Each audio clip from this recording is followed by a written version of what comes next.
Hey everybody, welcome to Take the Black Live, the show where myself, Dan Selcke of winteriscoming.net, and Mia Johnson of fansided.com talk all things Game of Thrones, Song of Ice and Fire, fantasy, sci-fi, superheroes, nerdy stuff, geeky things of this nature.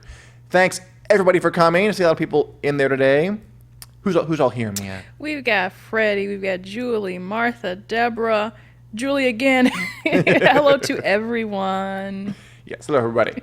All right, so as usual, lots happened. New York Comic Con happened this week. Yeah. This past weekend, yeah? Oh boy, yes. Yeah, I don't even know what day it is. It's been a long week for me.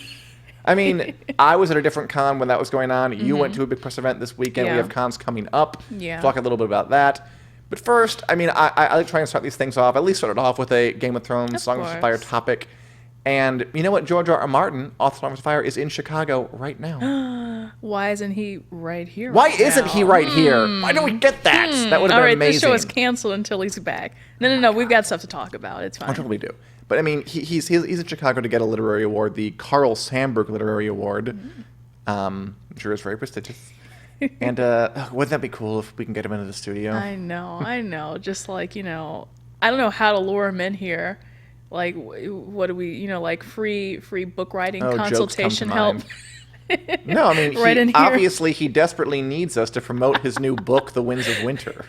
How else will he get the word out? I don't know. I don't know if anybody's going to read it. I don't know, man. Speaking of which, he's talking to people about it. He talked to John Cass at the Tribune. Do you ever read him, by the way? The Tribune? Yeah. John Cass.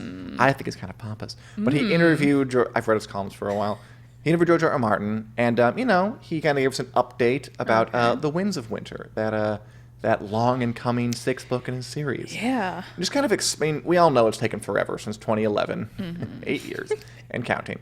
And just kind of put into context why it's taking so long. Okay. And he said a bunch of stuff, but I'll read one bit. Okay.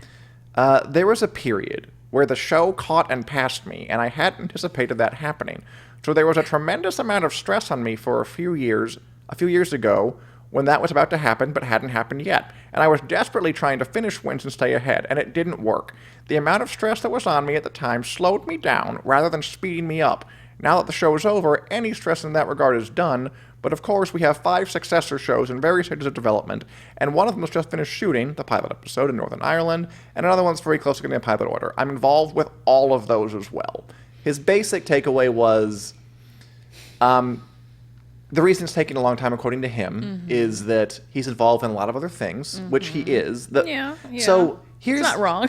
To me, it's like the irony of it. Yeah. Where if Game of Thrones and the series hadn't been as successful, it would probably already be out, like the final books. Yeah. But if it hadn't been as successful, people wouldn't care so much. Yeah. Or in such numbers. Because he's basically saying, okay, fan expectations stress me out. Right. I have millions of people waiting for this book to come out, which is very gratifying, but some of them are extremely impatient. Some of them are full of their own ideas about the fates of various characters. I'm glad they get emotionally involved. Sometimes I yearn for the days when I could just work in quiet obscurity, but those days are gone for me. I'm afraid that's the reality of my life now. Yeah. So expectations put stress on him. The fact that he's now involved in, Game of Thrones successor shows. He consults on them. Yeah. He's executive producing a show called Who Fears Death, like an Afrofuturist sci-fi story for HBO. And that's, obviously, like, completely separate. Completely separate. Okay. He has his Wild Card show is being produced by Hulu. I don't think he's involved in that one, but still, Okay. he must, consult a little bit. So it's this... And, some people, some people are driven by pressure. Yeah, and, I get it. And some people, completely, get crushed under the pressure. Right. To me, I feel like it's a game of priorities. And not to say, I'm in his specific position, but I think we've all been in place... Right. We've all been in places where we just have a ton of crap to do on our to-do list. And it feels monumental. Again, not as monumental as, producing all these shows and having to write a huge novel. And I hope it's not, hypocritical of me to be like, this is my advice, because obviously I'm not in this position. But, to me, it seems like you need to prioritize what needs my attention and what could be on the back burner. And, of course, if you've got... I don't know, how many people, he can trust to help push out those shows as well. Right. So, the more famous you get, the more help you're going to need.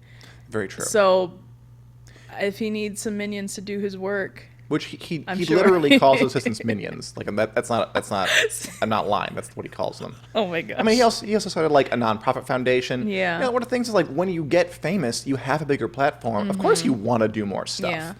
But then it's this again. I think there's an irony to it. Not quite a tragic irony yet, because we can still get the books. Yeah. But I really do think that if they hadn't been a success, the show or the book series, they'd probably already be out, but then it wouldn't matter as much because people wouldn't be so rabid for them. But the fact that they're rabid for them is why that puts pressure on it, which slows them down even more. It's not a great cycle. It really isn't, and I do feel terribly bad. Do you? I was going to ask, do you feel bad? Do you feel... By the way, I'm getting some reviews about my impression over here. Oh, come on. Well, I think, you know what? All we need is the hat. And if we put the hat on, you wouldn't be able to tell who was who. Is that a British accent? Louise asks. And Bonnie knows it's George's voice. Very true. Thank you. And Corinne thinks he should not try to do an impression. Which, fair. It's all right. It's nothing professional. But, yeah, it's like in a way, because like I said, we've all like felt stress. We've all felt the pressure to like get a ton of things done. So in a way, I do sympathize with him for that.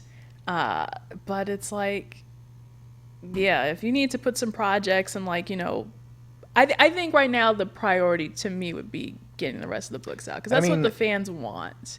And I think it is the priority, but it doesn't discount the fact that he can do whatever he wants, and he does have more things on his plate, even if, like, he gives another big speech about, not a speech, he talked about how, when he's working on the books and when it's going well, he, like, lies in bed at night and just thinks unbidden about what would Arya do in the situation, what would Tyrion do.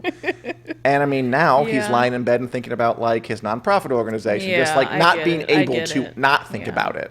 And he says, I need to get back. I really have to get one. I have to put myself on a state where I'm not being distracted by other stuff, and that period of time at night is filled with the voices of Tyrion Lannister and Arya Stark and the other fictional characters who live inside of me. He has like a nasally kind of higher voice that I enjoy doing. I don't even think I heard what you said. I was just laughing at the voice. It wasn't great, Dan. I love it, but okay. Yeah. I'll take you into account and not do it anymore. I feel like the reviews are overall poor. You know what? I think he needs a writing buddy. And actually, NaNoWriMo is coming up, November writing challenge. So if he can get a buddy and hold him accountable to some deadlines, like you need someone, like people even do this with like exercising and all that. Like you need somebody to hold you accountable, because it's really hard to trust yourself. It's very true. So I think he just needs that person to kind of be like, okay, we got to get 5 chapters done in 2 months. What can you do? And, I'm sure people will be glad to send him some applications. I thought it was a Hobbit crossed with Gollum. Good effort for trying, though. Okay, I'll take that. So just a small round of applause. I agree with you. And, he'll be in Chicago for a few days. Hey, Martin, if you want to come by, take the Black Live and speak to us about anything you want. We won't even mention Game of Thrones, Song of Ice and Fire. Feel absolutely free. We would love to have you here. Yeah, we'll make some space. Somehow. I'll leave. You can just sit here for whatever and just talk. Just talk. All right, so that's our George R. R. Martin update. Oh, boy. He went to Northwestern. Oh, university? Yeah, university. All so right, go Cats. That's why he's back. So he knows Chicago All so right. well. Not my school, but go him. I mean, it's Chicago. Yeah, right? yeah, it's a local connection. There was like a giant blizzard in '67 that people have like theorized might have inspired the wall because there were like giant things of ice, but I don't think that's true. Anyway, in other news, New York Comic Con, the second biggest pop culture convention of the year, happened over this weekend. Yep. If you were to choose one thing from it that you kind of stood out, what would it be? We'll just limit it to one thing, because lots of stuff happened. We got, Picard was being talked about a lot. What else made big buzz there? Watchmen did a bunch of stuff. Yeah, there was some Marvel Games stuff that I really liked. But my favorite thing was the kind of like teaser for Free Guy. What manner of teaser was it? So what they did, this is starring Ryan Reynolds. You can see Joe Keery from Stranger Things, even Lil Rel Howery, and Taika Waititi, who's not there. Oh, Taika Waititi? Yeah. Okay, cool. So he's in it. And so what the teaser was, it wasn't a trailer, but it was just kind of like a cast, like, oh, hey, we're so happy Sure. to be here and be in the movie. And then it turned into a joke. Of course it did. Where it's better if you have seen it, but, they, Taika Waititi and Ryan Reynolds are talking about how they never worked together. And then all of a sudden it's like, no, yes, you guys have. And come to find out they worked in Green Lantern together, which should just never be mentioned at all. So that was quite funny. Was Taika Waititi as a director or an actor? He had a role in it. Did he? Yeah, he did. It very much forgettable. Yeah, So that's why no one. What about the movie intrigued But you? Like, why is about this the your movie, pick? so the movie is about Ryan Reynolds, who discovers that he's a non-playable character in a video game, and I love that we've entered this phase of movies where we're like riffing on this topic. yeah. And so it looks like he's in kind of like, he might be in like a Grand Theft Auto type world or something like that. He works as a like bank teller and the bank's getting robbed. But to me, and I wrote a story about this, I was like, this sounds like the Sims movie that we never got. It does. Where like the character becomes very self-aware. And not so much like, we have like Ralph, what is that? Breaks the internet and all that stuff, like Ready Player One. This one is more about those video game characters. So that has really got me pumped. And it's got a great cast. Wait, really quick question. It does sound intriguing. Yeah. I love that video game movies are now becoming more high concept like that. Yeah. Like, I love the history of them. You had that Yeah. like really rough period where like the very first ones were just terrible. Like, no. And now I think the kids who play video games are getting old enough to like make sophisticated movies about them. So we'll Exactly. start seeing better stuff. Exactly. By the way, Caleb asked, do you guys know when the next show set in George's World will air? Nobody knows, Caleb, but they shot a pilot. So, not too, like maybe as early as next year, Yeah. even, if they could that'd be awesome. get it snappy on. So I don't think we're waiting that much longer for a Martin show, like 2020 at the latest. But we'll Ooh. see. I saw a bunch of stuff, Yeah. but I liked His Dark Materials, which is a new show coming to HBO. Which I was at the panel for that at Were you? San Diego Comic-Con. Does that Yeah. interest you? That's know a what? trilogy by Philip Pullman. Right. Kind of, it's a fantasy show. It's on HBO, so it's kind of like a post Game of Thrones thing where they wanted to fill this fantasy hole. But it's a different sort of, like, it's not medieval based. Right. It's steampunk a Yeah, little I was bit, gonna say if that. anything. But it's also quite British, and it's kind of mannered, and it kind of brings in like some like gypsy influences, Yeah. and again like steampunk zeppelins. Like there's like a Oxford College like kind of English higher education angle to it. It's a pretty fun mix, and Yeah. I liked the books. And I think they Yeah. could do really well if they adapt them And you well. know what? It seems like the difference between like what we saw at Comic-Con and then New York Comic-Con, it seems this new trailer seemed a lot darker for some reason. Like the first trailer was kind of just like, oh yeah, this is a cool fantasy world, and you've got like animal companions and stuff like There are animal that. companions. And now it's just like, and this is going to be really dark, and this little girl's going to have to fight for her life. And I was like, wow. Why don't we find out what it's a little bit like by watching part of the trailer? Yeah. Let's roll it. I set out for the north some 12 months ago, and this is the first of the discoveries I made. A myriad of worlds, of which the Magisterium controls only one. For centuries, they have been trying to keep us where they want us, on our knees. You promised the Magisterium you'd control Asriel. Then we'll need to take the matter into our own hands. Lyra, there's a great change coming that will threaten us all. I'm going to give you something. What does it do? It has a part to play in all this. And a major one. Tell me where the alethiometer is. So again, I like the setting, and I think the source material is very, very strong. If you haven't read the books, they have a lot of care put into them. Oh yeah. That's what I think. Have you ever read them? that's what I've heard. Yeah, A lot of they're good stuff, quite yeah. solid, and I like that they're confining it to like 3 seasons and you're out. I'm glad they're not gonna like, Yeah. because American Gods on Stars is like, I read that book too, short little fun book, fantasy book. And they're like on their 3rd season, and it's like, this is nonsense. Yeah, I don't really like dragging things out past the point of it just like, at some point it's going to get washed up. So like if this like specifically knows they're like, okay, we're going to have 3 seasons, we're going to make sure we hit the books and everything, that sounds good to me. Exactly. Yeah. Louis is looking for his materials out of the books. I do too. Mm-hmm. It's kind of hard to like describe it though. Do you agree, Louise? Because it's so different than a lot of other things I read, but I'm looking forward to it a lot. Anyway, what are the names of those books? His Dark Materials. You got The Golden Compass, or The Northern Lights in England, The Subtle Knife, and The Amber Spyglass. Ooh. All solid stuff. And moving on, New York Comic Con, we've actually been going to a lot of cons lately. Yeah, this past weekend, I busy. went to Stranger Con here in Rosemont, Illinois, or outside of Chicago. So which of all things, Stranger Things, and it was rather adorable, as you can see with this picture of all the cosplayers up there on the stage. It was pretty cute. You know, everybody's got like, you know, did you watch the third season? Mm-hmm. Like got Steve Scoops from the Ahoy. Scoops Ahoy, it was very popular. 11s. I did like it's a lot of it was younger. I did like there were like a few older people who were like dressed as the kids, Yeah. and that was fun. But yeah, it was a good time. You know, I've been to like Game of Thrones cons now. I've been to like all 3 Con of Throneses, and they're a lot of fun. And it was fun like how different the panels were. Like they had Caleb McLaughlin, who plays Lucas, do a panel, and his sister too, who plays Erica, what a sweetheart. She's a blast.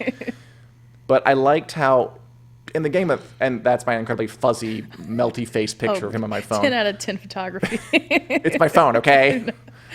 Anyway, so when I'm at these Game of Thrones cons and people are talking to Nikolai Coster-Waldau on the stage, and they ask him things like, you know, what did Jaime mean in this scene when he said this thing to Cersei? Or like, how did you approach this one angle from this one scene in season 3, episode 4? Yeah, getting like really into the specifics. And again, no judgment. This was adorable, but like every single question for Caleb was from a 12 to 13-year-old girl, and they always prefaced it with "I love you so much." Aww. Oh, they were like it was like the Beatles. it was pretty cute.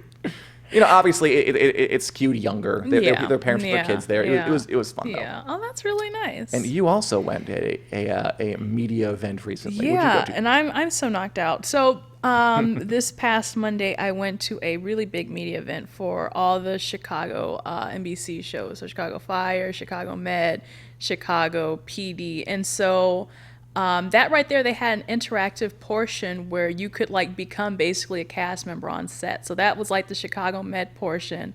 That's the guy who plays Dr. Will Halstead. And so it's like you get your like scrub, well, not really the scrubs, but you get your gown on, you learn how to do like CPR. Oh, that's cool. And they have like actual, like not just the actors, but actual professionals like guiding you into like how they're really basically consultants, and they're the people who consult everyone on set. So that was really cool. I also got to do the firefighter training, which was so intense. I was wearing obviously not there, but they had me put on the full gear. Really? And that stuff is super, super duper heavy. You've got the boots, the pants, the jacket, the oxygen tank. Was it like hard to move and all of that? It was really hard to move on top of having a mask on where I could like barely breathe.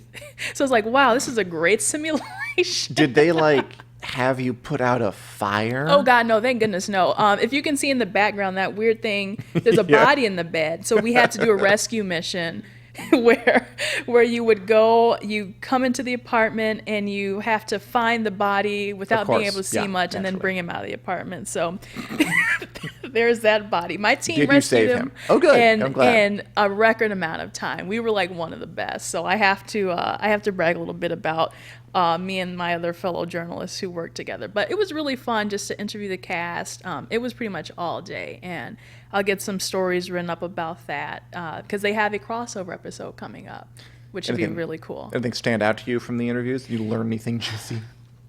Okay, first of all, just really quickly, how many of these shows are there? Chicago Med, Chicago Fire, NPD. NPD. Yeah, the cop show. So there's three. One was canceled, which was Chicago Justice. Oh. And so, the biggest thing that they really wanted to talk about the crossover, which is kind of interesting. It's kind of like, they were like, it might even be like The Walking Dead. Because like a big infection is going to break out, and then it's going to spread. And so it takes all three of like the investigative units to figure out and to do their job about how to contain it, who's to blame, and so on and so forth. So like someone gets infected and starts a grease fire in their apartment, and then they go to the hospital, the fire blazes up, And they're on parole. Right? I think you solved it. I don't even think anyone needs to watch anymore. Oh, darn it. But no, yeah, it was a really cool experience. And like, it's not a show that I like typically tune into, but I was like, you know what? I love those guys were so great. And I was like, I'm really going to tune in to see the crossover. It airs next week, so that'll be cool. Sweet. I mean, I have not watched any of them. That does sound fun. Yeah. I mean, we're practically BFFs now, so you know, if you just want to come to set. Support your friend. And before we circle back to a final Game of Thrones thing, I wanted to bring up a topic that you definitely have seen before, and I've seen before. Marvel movies, very popular, very big, very happening. And there was some discourse going around this week that I thought we could dive into a little bit. I'd love to hear your opinions, people listening in internet land about this. So, Martin Scorsese, legendary director. Very, I love Martin Scorsese. Yeah. I mean, Goodfellas, Casino, yeah, Taxi Driver, I love his Raging work. Bull. I love his work. I hear The Irishman's great. I haven't had time to watch it yet on Netflix. I don't know. Is it out? Yeah, it's out. Oh, okay. I set aside like 5 hours of my life and just watch it. He was talking to Empire, promoting the movie, and he had something to say about Marvel movies. He said, I don't see Marvel movies. I tried, but that's not cinema. Honestly, the closest I can think of them, as well-made as they are, with actors doing the best they can under the circumstances, is theme parks. It isn't the cinema of human beings trying to convey emotional, psychological experiences to another human being. So he's saying this about the most successful string of movies maybe ever. I mean, it's quite possibly probably ever. next to Star Wars. And after this, a bunch of Marvel folks came out and basically, like, they had variations on "you're entitled to your wrong opinion." Right. I think everyone was very respectful because it's Martin Scorsese. But like, James Gunn disagreed, Samuel L. Jackson disagreed, not Tony Stark, Actual Tony Stark, Robert Downey Jr. Robert Downey Jr. As coming out and saying like, I mean, it plays in theaters, he said, so it's cinema. Yeah. I want to ask you about it, but first, okay. All right. I want to side with Scorsese's point of view to kick this off. So, I mean, obviously, I think they're cinema. I do, because they're movies and they're playing in a movie theater. I think that's a pretty low bar. I suspect that where he's coming from is that there's a kind of business element that he wasn't really dealing with in the 70s when he was balling with Steven Spielberg and Francis Ford Coppola and the likes, where the Marvel movies, and I enjoy the Marvel movies, don't get me wrong, like each one is kind of like a commercial for the next one in a way. I think there's this like commerce element to them that even though they're great, and I've enjoyed it. I've enjoyed every one I've seen. I really have. I do see, I think, what he's talking about with they're not really made to just be like emotional political statements by themselves, or at least a lot of them aren't. So that's where I can sympathize with him. Yeah. What do you think, Mia Johnson? Oh, well, to me, this is one of those like, what's that? It's like the Grandpa Simpson meme where it's like old man yells at clouds. Yeah. I mean, there's definitely that element to it. And I think maybe to me, I feel like it's more of like the definition or the difference between like a highbrow movie versus just like a popular everyday sort of movie. And I feel like this conversation came up definitely last year, whenever the year before, when people were like, well, should Black Panther be nominated for an Oscar? And to me, it I don't know, it just because it's like a trivial matter where it's like, superheroes are for kids or whatever. I think we've seen now that it speaks way past that. It speaks way past this just being like, for my son or for my daughter or whatever it is. And Bill, how do you say that guy's name? Bill Murray? The guy who Bill Maher. What, yeah. Real time, that guy. He had come out I think this was last year as well, just kind of saying like, I don't know how people can like superheroes or something like that, or like it's if there's ever an old man yells at cloud guy, it's definitely Bill Maher or whatever. That guy is so up his own butt. But I think that just like overall, I don't think like it's the worst movie. They're not making Adam Sandler movies here, right? I think there are characters, and these characters have emotional stakes. And what you see when you really dive into the fandom is that these people are so invested in these characters and their journeys and their arcs. Similar to what you would see in Harry Potter or, like I said, Star Wars. So, yeah. Or who's to say that Black Panther or Far From Home didn't touch somebody like Raging Bull touched somebody back in the day. I think at the end of the day, it might be like a distinction without a difference, because at the end of the day, if these movies are inspiring people and giving people, great experiences, what's really the difference? Yeah. Although I do think you can draw a distinction. Or what do you mean? I do think, again, I do see where he's coming from. Right. I do think you can kind of look at what the Marvel movies are built on and say how it's different than something like The Irishman. Right. But I'm not sure it really matters. It's kind of hard because it's like, okay, you do have these basic narratives. It's at the end of the day, it is a basic narrative, like, it's a coming of age story, like with Spider-Man or something. But yeah, because they are like cloaked and covered and packaged as a superhero narrative as well, I think that's where it kind of like, loses its I wouldn't say value, but people would knock off a couple of points because of that. So, and I think it's just a stigma that maybe as time goes on, people begin to shake it off. But some great comments. We will read them, but I have one brilliant point to make.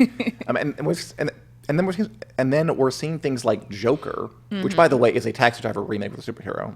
Joker is if Martin Scorsese directed a superhero movie, it would be Joker.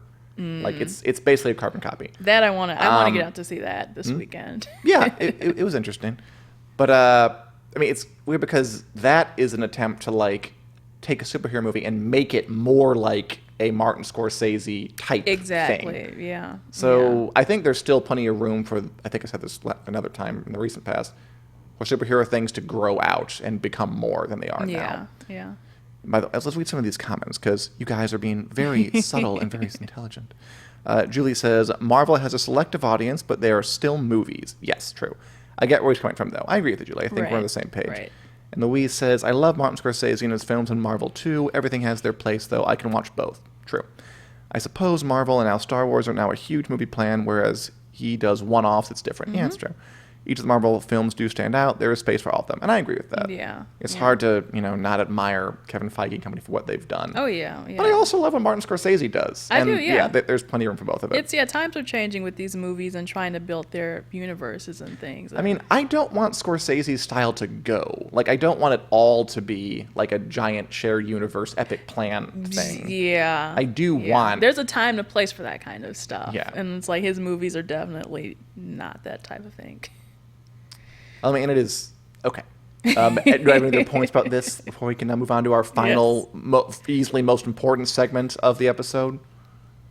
Do you have any other thoughts? Oh, I don't. I think... Well, I'm eager to say I think I know what you're going to talk about next. Well, yeah. We only have one thing left. Okay. So our final bit... Oh, wait then. I do have something. Okay. Go ahead. It's fine. Go ahead. I'm just shaking up the whole program today. Adding on to the con things, and I want to preview this for... Oh, yeah. We'll talk about it next week, is that we are getting 2 Game of Thrones stars coming to Chicago. It's all about Chicago this weekend, yeah. Kit Harington and Gwendolyn Christie are coming to Ace Comic Con starting this Friday through Sunday. Very exciting. And so I will be there this weekend. So I will finally get to see some Game of Thrones cast members. Shove a microphone in his face. I wish. So let's see, Kit's taking the stage Sunday, I believe, and Gwendolyn is Saturday. And so I'm going to be live tweeting some of those panels. You can follow me at Mia J Media on Twitter, and I'll have all the updates for you all. So look forward to that. Mia J Media. In the comments. That's cool. I'm kind of surprised Kit Harington is doing a con. Yeah, I'm like I haven't heard of him doing many of those. Yeah, and it will like mostly be for photo ops and for autographs and stuff like that. But hey, this is your chance to like see and take a picture with Kit Harington, so I wouldn't pass upon that. And I mean, I'm not sure. I want to say he's doing a panel, but honestly, you'd know better He's than I doing, would. a kind of just like a one-off. It's him and probably a moderator, and Sure. they'll just be talking. You know, in the Stranger Cons thing, it wasn't even a moderator. They just got up on the stage and just like, here I am, and just like the tweens lined up to ask questions, and that was it. We'll see. I would love either one. Just, you know what? I think it'll be interesting though, because he wasn't at San Diego Comic-Con, and he's coming to this, which is pretty monumental. So finally, it was just him. So yeah, that's we'll quite a big we'll bet. see what he says. It's all about Chicago this week. George R. R. Martin's here, Stranger Con's here, Kit Harington, Quentin Christie are here. It's the best place. Okay. Anyway, finally, because a single person said they liked it when we did fashion analyses, Yeah. I thought we'd throw this on the end of this episode, just because I saw Gwendolyn Christie in this outfit at the premiere of a movie, and I was like, hot damn, that's a great-ass outfit. So why don't we talk about it? So welcome to Take the Black Fashion Recap. We don't have a name for it yet. Feel free to suggest something. Okay, roll the image of Ms. Gwendolyn Christie at the premiere of her movie, The Personal History of David Copperfield, which is from Armando Iannucci of Veep, who I love. Yeah. Holy crap. My heart. Look at that. Oh. I'm just going to sit there, look at it for a second. I love it. I love how sculptured it is. Yeah. I love how there's so much like shape to Yeah. it. Like it fits her body nice, but it's also got like these kind of like flares out. Yeah. Have you ever been to Midway Airport? Yes, I know what you're talking about. Oh, yes. Chicago again. And there's that long, like, conveyor belt that goes under the two terminals, and there's just, like, squiggly lights above it. Yeah, it looks like that. It's like she's wearing that. Except a lot more tasteful. And I just love, again, how, just like wherever she's at, it looks like she just exudes so much confidence. Like, head up, shoulders back. And she's like, I know I'm rocking this. You don't even have to tell me. It's like a part of a Magic Eye poster almost. It where there's, is. like, these squiggles, and like I know I'm not going to see anything if I look at it, but I'm going to keep staring at it until I have to yeah. stop. Like, yeah, that's a remarkably good-looking gown. Yeah, she really knows how to command a room. I love her so much. Wow. Apparently, she's like married to a fashion, or not? I think she's partnered with a fashion designer. Oh, okay. So, which could explain why she always Yeah. looks so ridiculously good. Yeah. And then there's also a picture of her on her new on this movie, Personal History of David Copperfield, where she's like, in costume, Right. out of costume, but just shows you how versatile one person can be. Got the black little bobby hair and the, old-timey English cover everything collared dress, and she still looks pretty good. Yes, and still, my heart goes out to her. Yeah, I'm not saying we're going to do this every week, but I saw that gown this week, and I was like, holy crap. Yeah. Let's talk about that for a second, 'cause it's really good. Oh, wow. All right, and All that right. was Take the Black Fashion Recap.